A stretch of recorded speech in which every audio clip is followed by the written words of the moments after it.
Hello dear students, कैसे हैं आप सभी। जैसा मैंने कल एक वीडियो अपलोड करी थी उसमें मैंने सेकंड चैप्टर के इंग्लिश मीडियम में सेकंड चैप्टर के इंपॉर्टेंट क्वेश्चंस कवर किए थे।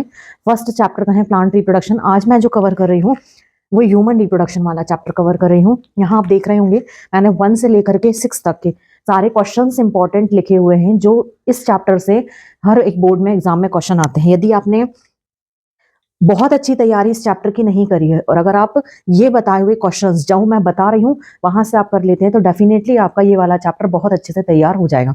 तो let's see start our chapter. देख, सबसे पहले ह्यूमन रिप्रोडक्शन में पहला क्वेश्चन आता है, सेकेंडरी सेक्स कैरेक्टर्स का क्या मतलब होता है। दूसरा, मेल और फीमेल रिप्रोडक्टिव ऑर्गन्स के नाम कौन कौन से हैं। गैमेटोजेनेसिस मतलब क्या होता है और इसमें कौन कौन सी प्रोसेस आती है। मेंस्ट्रुअल साइकिल किसे कहते हैं, इसमें कौन कौन से हार्मोन्स का यूज होता है। फंक्शन ऑफ प्लेसेंटा या प्लेसेंटा क्या होता है। और जितने डायग्राम्स इस चैप्टर में हैं बहुत ध्यान से समझिएगा, डायग्राम इस चैप्टर से डेफिनेटली पूछा जाता है। तो ये मैंने आपको क्वेश्चंस बताए। अब हम इन क्वेश्चंस को डिटेल में स्टडी करेंगे कि क्वेश्चन से क्या, टॉपिक से क्वेश्चन क्या बनता है। यहाँ आप देख रहे होंगे मैंने सारे क्वेश्चन एक सीरीज में लिख दिए हैं। सबसे पहले स्टार्ट करें हम, सेकेंडरी सेक्स कैरेक्टर का मतलब क्या होता है। तो एक चीज हमें पहले समझनी होगी कि प्राइमरी सेक्स कैरेक्टर किसे कहते हैं। प्राइमरी का मतलब होता है पहला और सेकेंडरी का मतलब होता है दूसरा। ये बहुत कॉमन सी चीज है। जो कैरेक्टर बाय बर्थ हमारी बॉडी में प्रोड्यूस होते हैं या पाए जाते हैं जिनके अकॉर्डिंग हम कहते हैं कि सेक्स मेल है या फीमेल है, उसे हम प्राइमरी सेक्स कैरेक्टर कहते हैं, जिनके बेस पर डिपेंड होते हैं ऑर्गन्स के लिए। यदि मेल में है तो मेल रिप्रोडक्टिव सिस्टम और फीमेल में होगा तो फीमेल रिप्रोडक्टिव सिस्टम। तो प्राइमरी रिप्रोडक्टिव ऑर्गन्स जो होते हैं उन्हें प्राइमरी सेक्स कैरेक्टर कहते हैं। और सेकेंडरी सेक्स कैरेक्टर होता है आफ्टर प्यूबर्टी। प्यूबर्टी एज मतलब यदि मेल में बात करें हम तो 12 to 15 अप्रॉक्स, और फीमेल में बात करें तो 11 to 13 ईयर्स।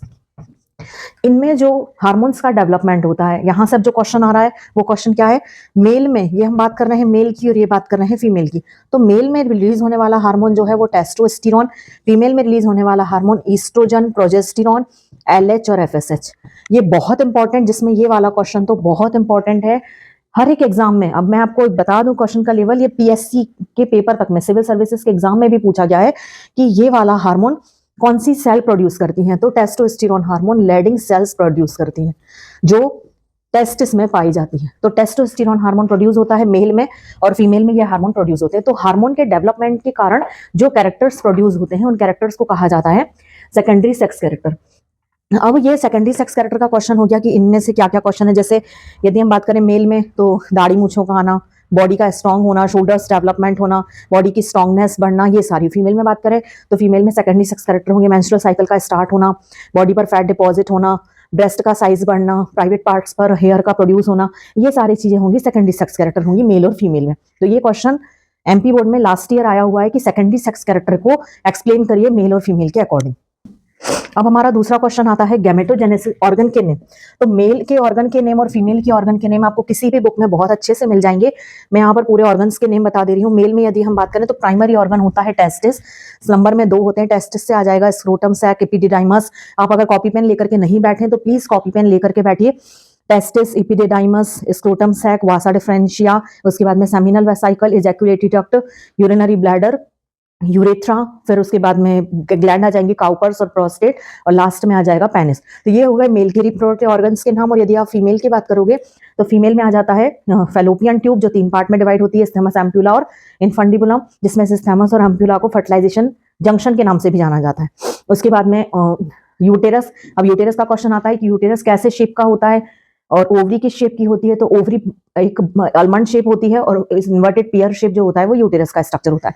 तो ये यूटेरस, फिर उसके बाद में सर्विक्स और एक्सटर्नल जेनाइटल ऑर्गन्स, ये मेल और फीमेल के ऑर्गन्स के नाम हो गए। अब बात करें हम थर्ड क्वेश्चन पर, गैमेटोजेनेसिस। तो गैमेटोजेनेसिस में स्पर्म और ओवम का जो फॉर्मेशन होता है, मैं एक प्रोसीजर आपको समझा दे रही हूँ जिससे आपको दोनों प्रोसेस बहुत अच्छे से क्लियर हो जाएंगे। देखो, स्पर्मेटोगोनिया और फीमेल में यदि हम बात करें तो oogonia, दोनों से ही प्रोडक्शन होगा। 3 फेज में डिवाइड होता है। सबसे पहले मल्टीप्लिकेशन फेज, उसके बाद में ग्रोथ फेज और उसके बाद में मैच्योरेशन फेज। तीनों में ही ये सेम होती है फेज। ये सबसे पहले जो एक सेल होगी 2n होती है जिसे हम स्पर्मेटोगोनिया कहते हैं, डिवाइड होगी मल्टीप्लिकेशन फेज में। ये भी 2n है, ये भी 2n है। फिर ये डिवाइड होगी मल्टीप्लिकेशन फेज में, तो 4 सेल बन जाएंगी। चारों में से हम किसी भी सेल का यूज कर सकते हैं आगे की प्रोसेस को समझने के लिए। अब इसमें हम बात करेंगे कि ये सेल ग्रो, ये वाली पूरी फेज कहलाती है मल्टीप्लिकेशन फेज। अब इसमें जब सेल में सर्टोली सेल्स के थ्रू, क्वेश्चन यहां से फिर आ गया एक ऑब्जेक्टिव कि ये ग्रोथ फेज में जाती है तो इनका साइज बढ़ जाता है, तो साइज बढ़ जाने के कारण कौन सी सेल से नरिशमेंट मिलता है, तो इन सेल को नरिशमेंट मिलता है सर्टोली सेल से। सेल हुई तो सेल में सर्टोली सेल, ग्रोथ फेज हुई, अभी 2n ही है, याद रखिएगा, अभी इनके नंबर में कोई भी चेंजेस नहीं आया है। इसके बाद जब इनमें सबसे पहले मेयोसिस फर्स्ट डिवीजन होगा, तो मेयोसिस फर्स्ट से ये n और n में डिवाइड हो जाएंगी, ये n और ये n, फिर इसमें डिवीजन होगा मेयोसिस सेकंड। मेयोसिस सेकंड से इनके केवल नंबर बढ़ेंगे, इनके क्रोमोसोम के n के नंबर में कोई भी चेंज नहीं होगा, केवल मल्टीप्लाई हो जाएगा, तो ये n n n और n, इसे कहते हैं स्पर्मेटिड। ये कहलाएगा प्राइमरी स्पर्मेटोसाइट, ये कहलाता है सेकेंडरी स्पर्मेटोसाइट, ये स्पर्मेटिड, और स्पर्मेटिड से स्पर्म का फॉर्मेशन हो जाएगा, यहां चारों में स्पर्म का फॉर्मेशन हो जाएगा। इस तरह से आप देख सकते हैं ये स्पर्मेटोगोनिया से, एक स्पर्मेटोगोनिया से हमने 4 स्पर्म का फॉर्मेशन किया। सेम क्वेश्चन आता है ओवोगोनिया में, पूरी चीजें सेम रहेंगी, केवल यहां पर जो डिवीजन होता है, बहुत ध्यान से समझिएगा, ये जो डिवीजन होता है ये इक्वल होता है, और हम यदि यहां पर बात करें तो ये डिवीजन जो होगा यहां पर, ये एक सेल बड़ी होती है और एक सेल साइज में छोटी होती, फिर डिवीजन होगा तो एक सेल बड़ी 3 सेल छोटी। ये मेल में अगर हम बात करेंगे तो पूरा का पूरा डिवीजन या पूरी की पूरी प्रोसेस आफ्टर बर्थ होती है, प्यूबर्टी एज के बाद में। पर यदि आप फीमेल में बात करोगे तो फीमेल में ये वाली प्रोसेस, यहां तक की सारी प्रोसेस बर्थ के पहले ही कंप्लीट हो जाती है, बिफोर बर्थ। ये सबसे बड़ी एक क्वालिटी होती है फीमेल की। तो ये जो ओवा सेल हमें मिलेंगी, इन ओवा सेल से ओवम का फॉर्मेशन होता है, बनेंगे यहां भी 1 से 4, बनेंगे वहां भी एक ओवोनिया से 4, वहां एक फंक्शनल होता है, यहां पर चारों के 4 स्पर्म फंक्शनल होते हैं। और यदि आप बात करें तो जैसा यहां पर आप ह्यूमन में देख रहे हैं वैसा ही आप प्लांट में भी समझेंगे। तो प्लांट में माइक्रोस्पोर से, एक माइक्रो मदर सेल से, पॉलन मदर सेल से 4 पॉलन ग्रेन का फॉर्मेशन होता है, और वहां पर एक माइक्रोस्पोर से 4 मेगा स्पोर का फॉर्मेशन होता है, और मेगा स्पोर 3 नॉन फंक्शनल होते हैं और एक फंक्शनल होता है। इस तरह से आप देख रहे हैं कि गैमेटोजेनेसिस की ये प्रोसेस यहाँ पर कंप्लीट होती है, मतलब हमारे 3 क्वेश्चंस कवर हो गए। अब हम अपने 4th क्वेश्चन पर आते हैं, मेंस्ट्रुअल साइकिल पर। मेंस्ट्रुअल साइकिल का क्वेश्चन बहुत इंपॉर्टेंट है, अगर आप देखेंगे तो वहां से हार्मोन्स कई बार पूछे जाते हैं, मेन उसमें ओव्यूलेशन फेज इंपॉर्टेंट होती है। तो मेंस्ट्रुअल साइकिल को 4 फेज में डिवाइड किया जाता है, 1 2 3 4। फर्स्ट वाली फेज फर्स्ट से लेकर के 5th डेज तक की, सेकंड वाली 6th से लेकर 13 डेज की, थर्ड वाली फेज केवल 14 से 15 डेज की, और ये वाली 15 से लेकर के 28 डेज तक की। तो ये पूरी मेंस्ट्रुअल साइकिल कहलाती है। बहुत ध्यान से समझिएगा, फर्स्ट वाली फेज में प्रोजेस्टेरॉन हार्मोन, सेकंड वाली फेज ओवरी और यूटेरस दोनों में होती है। तो ये वाली फेज जो होगी, इसमें ओवरी में यूज होने वाला हार्मोन होता है FSH हार्मोन, और यूटेरस में यूज होने वाला हार्मोन होता है ईस्ट्रोजन हार्मोन, और यहां पर होता है LH हार्मोन। LH का जब सीक्रेशन बहुत ज्यादा होता है तो इसे LH सर्ज के नाम से जाना जाता है। ये क्वेश्चन एग्जाम में पूछा गया है, नीट में भी और CBSE बोर्ड में भी। और लास्ट में जब प्रेगनेंसी कंसीव नहीं होती है, कार्पस ल्यूटियम का फॉर्मेशन होता है, ग्रेफियन फॉलिकल से ओवम बाहर निकल जाता है, तो जो कार्पस ल्यूटियम बचता है उससे प्रोजेस्टेरॉन हार्मोन का सीक्रेशन होता है। ध्यान रखिएगा, प्रोजेस्टेरॉन से कई बार क्वेश्चन बनते हैं। प्रोजेस्टेरॉन को anti abortion hormone, weeping of uterus hormone के नाम से भी जाना जाता है। मैं बार बार कह रही हूँ, क्वेश्चंस को नोट डाउन करते जाइए।